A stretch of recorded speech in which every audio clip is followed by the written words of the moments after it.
ಇವತ್ತು ಇವಳು ಇರ್ತಾಳ, ಇವಳು ನಾಳೆ ಅವಳು ಇರ್ತಾಳವಳೆ, ಯಾವಾಗಲೇ ನೀನು ಅಜ್ಜಿನ ಬಿಡೆ, ನಿಮ್ಗಳಿಗೆಲ್ಲ ತಲೆ ಕೆಡ್ಸ್ಕೊಂಡು ನಾನೇ ಕ್ರಯ ಕೂತ್ಕೊಳ್ಳಿ.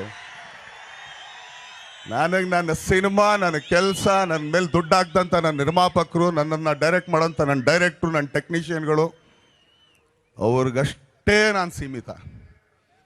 ಇವತ್ತು ಇವಳು ಇರ್ತಾಳ, ಇವಳು ನಾಳೆ ಅವಳು ಇರ್ತಾಳವಳೆ, ಯಾವಾಗಲೇ ನೀನು ಅಜ್ಜಿನ ಬಿಡೆ, ನಿಮ್ಗಳಿಗೆಲ್ಲ ತಲೆ ಕೆಡ್ಸ್ಕೊಂಡು ನಾನೇ ಕ್ರಯ ಕೂತ್ಕೊಳ್ಳಿ. ನನಗೆ ನನ್ನ ಸಿನಿಮಾ, ನನ್ನ ಕೆಲಸ, ನನ್ನ ಮೇಲೆ ದುಡ್ಡು ಹಾಕ್ದಂಥ ನನ್ನ ನಿರ್ಮಾಪಕ. ಕನ್ನಡ ಚಿತ್ರರಂಗದಲ್ಲಿ ಪದೇ ಪದೇ ವಿವಾದಕ್ಕೆ ಒಳಗಾಗುವ ನಟ ಯಾರು ಎಂದರೆ ಮೊದಲಿಗೆ ಚಾಲೆಂಜಿಂಗ್ ಸ್ಟಾರ್ ದರ್ಶನ್ ತೂಗುದೀಪ್ ಅವರ ಹೆಸರು ಕೇಳಿಬರುತ್ತೆ. ಒಂದಲ್ಲ ಒಂದು ವಿವಾದಗಳು ಅವರ ಕೊರಳಿಗೆ ಸುತ್ತಿಕೊಳ್ಳುತ್ತಲೇ ಇರುತ್ತವೆ. ಇತ್ತೀಚೆಗೆ ಅವರು ಬೆಳ್ಳಿ ಪರ್ವ ಕಾರ್ಯಕ್ರಮದಲ್ಲಿ ಕೊಟ್ಟ ಹೇಳಿಕೆಗಳ ಮೇಲೆ ದೂರುಗಳು ದಾಖಲಾಗುತ್ತಿವೆ. ನಟ ದರ್ಶನ್ ಹಾಗೂ ನಿರ್ಮಾಪಕ ಉಮಾಪತಿ ಶ್ರೀನಿವಾಸ ಗೌಡ ನಡುವೆ ಕಿರಿಕಿರುವುದು ಎಲ್ಲರಿಗೂ ಗೊತ್ತೇ ಇದೆ. ಮತ್ತೆ ಒಬ್ಬರಿಗೊಬ್ಬರು ಪ್ರತ್ಯಕ್ಷ ಅಥವಾ ಪರೋಕ್ಷವಾಗಿ ಟಾಂಗ್ ನೀಡುತ್ತಲೇ ಇರ್ತಾರೆ. ಇದು ಕಾಟರ ಸಿನಿಮಾಗೂ ತಟ್ಟಿರುವುದು ನಿಮಗೆಲ್ಲರಿಗೂ ಗೊತ್ತು.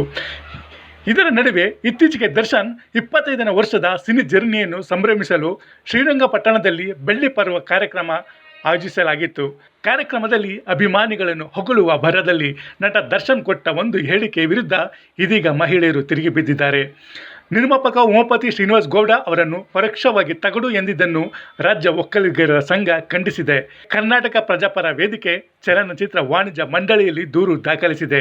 ಇದರ ಬೆನ್ನಲ್ಲೇ ದರ್ಶನ್ ಅವರು ಮಹಿಳೆಯರ ಬಗ್ಗೆ ಇವತ್ತು ಇವಳಿರ್ತಾಳೆ, ನಾಳೆ ಅವಳಿರ್ತಾಳೆ, ಅವಳ ಜಿನ ಬಡಿಯ, ನಾನೇಕೆ ತಲೆ ಕೆಡಿಸಿಕೊಂಡು ಕೂತ್ಕೊಳ್ಳಲಿ ಹೋಗ್ರಯ್ಯ ಎಂದು ಆಡಿದ ಮಾತುಗಳಿಗೆ ಗೌಡತಿಯರ ಸೇನೆ ಕೂಡ ಆಕ್ಷೇಪ ವ್ಯಕ್ತಪಡಿಸಿ ಮಹಿಳಾ ಆಯೋಗದ ಆಯುಕ್ತರಿಗೆ ಪತ್ರ ಬರೆದಿದೆ. ಶ್ರೀರಂಗಪಟ್ಟಣದಲ್ಲಿ ಒಂದು 25ನೇ ವರ್ಷದ ವಾರ್ಷಿಕೋತ್ಸವನ ಆಚರಿಸ್ಕೊತಾರೆ.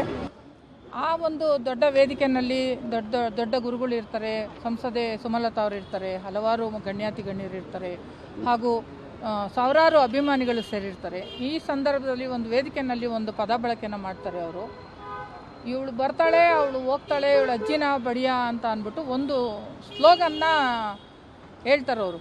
ಈ ಪದ ಬಳಕೆ ಆ ವೇದಿಕೆಯಲ್ಲಿ ಬೇಕಾಗಿ ಬಳಸಿದ್ರು. ಅದಕ್ಕೆ ವಿವರಣೆಯನ್ನು ನಾವು ಕೇಳ್ತಾ ಇದ್ದೀವಿ. ಯಾಕೆ ಅಂತ ಅಂದರೆ ಈ ಪದಗಳು ಟ್ರೋಲ್ ಆಗಿ ಇವತ್ತು ಯುವ ಜನರ